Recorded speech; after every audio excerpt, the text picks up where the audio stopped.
Check out carmarshal.com. The link is in the description. They help support us.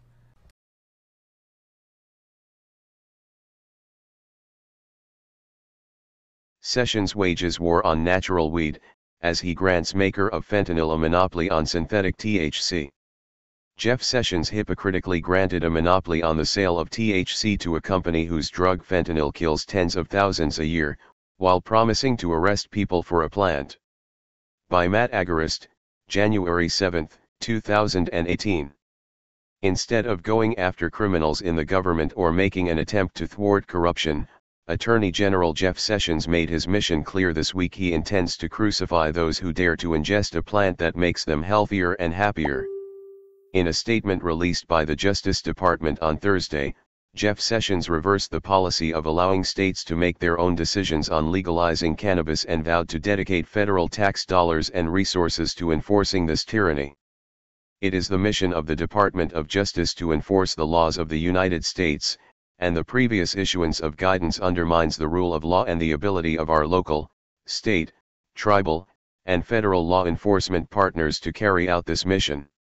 Therefore, today's memo on federal marijuana enforcement simply directs all U.S. attorneys to use previously established prosecutorial principles that provide them all the necessary tools to disrupt criminal organizations, tackle the growing drug crisis, and thwart violent crime across our country. Revealing the sheer hypocrisy and criminality of Sessions' move, which vowed to uphold the archaic and despotic Controlled Substances Act of 1970 that prohibits the cultivation, distribution, and possession of marijuana. Sessions' DEA granted a company a monopoly on the sale of the synthetic form of the plant which contains the exact properties of cannabis. Advertisement.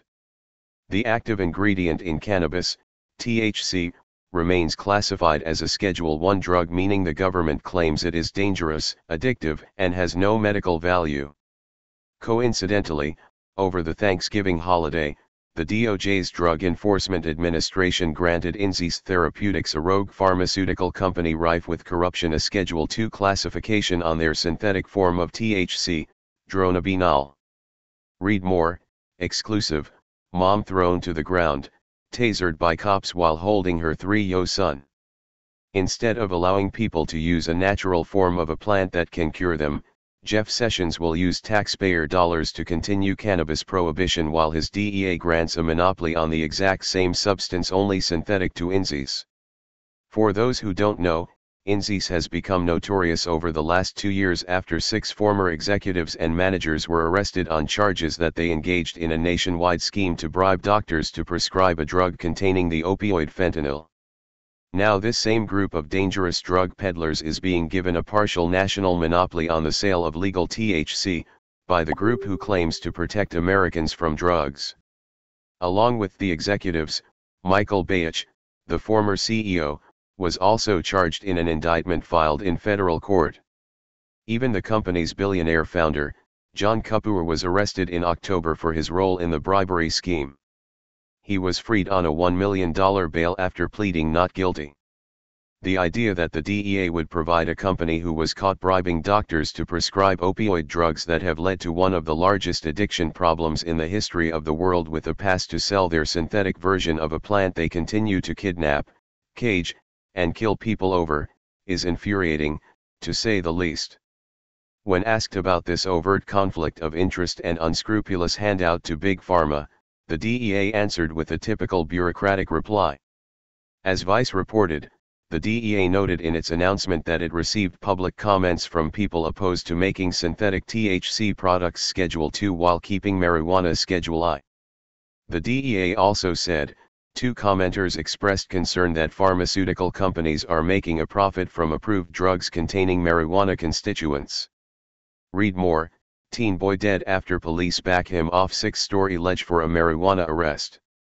The DEA notes that FDA-approved products of oral solutions containing dronabinol THC have an approved medical use, whereas marijuana does not have an approved medical use and therefore remains in Schedule I, the agency said in its response.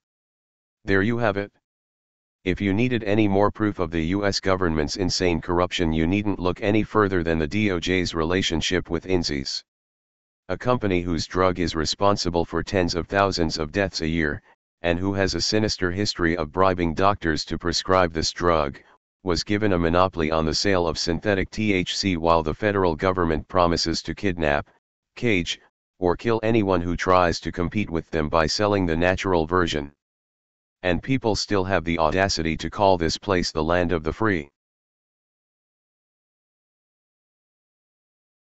County, this is Charlotte County COPWATCH, and I wanted to explain what fair use is. You can use pieces of news articles if you're doing it for news reporting, you have commentary, and you're doing it for education purposes. So that's what fair use is, as you can see right here. Another reason why I wanted to make this video is to let you know I have just joined with Patreon. A nice thing with Patreon, I make no money on YouTube. They took the money away years ago, and so this is another way to give, and it's a nice thing too because you can give monthly. You can give $1, $5, $10, whatever. I do 4 to 5 hours a day on trying to wake the sheeple up on how corrupt it is and different ways that you can fight the corruption.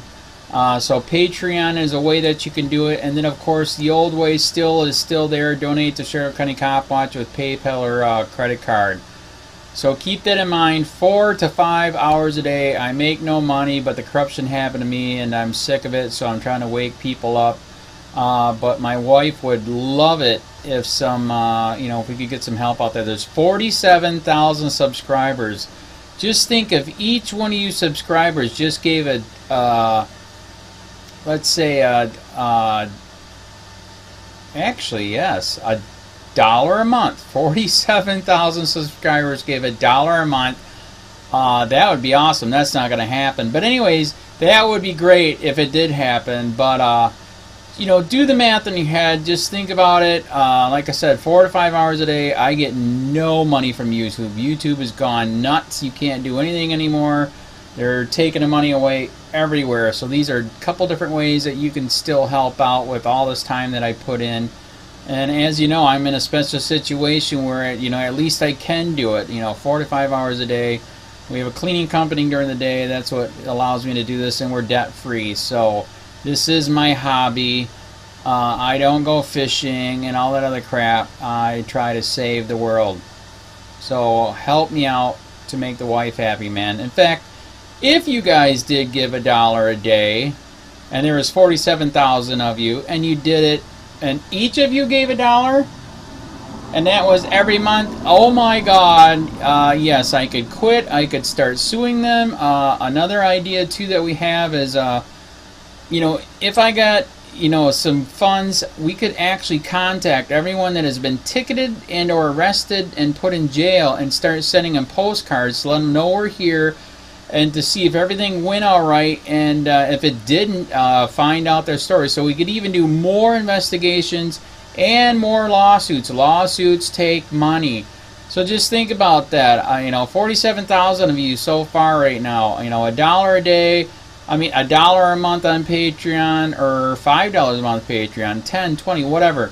Just do the math in your head. Help out. This is a lot of work every single day. Thanks.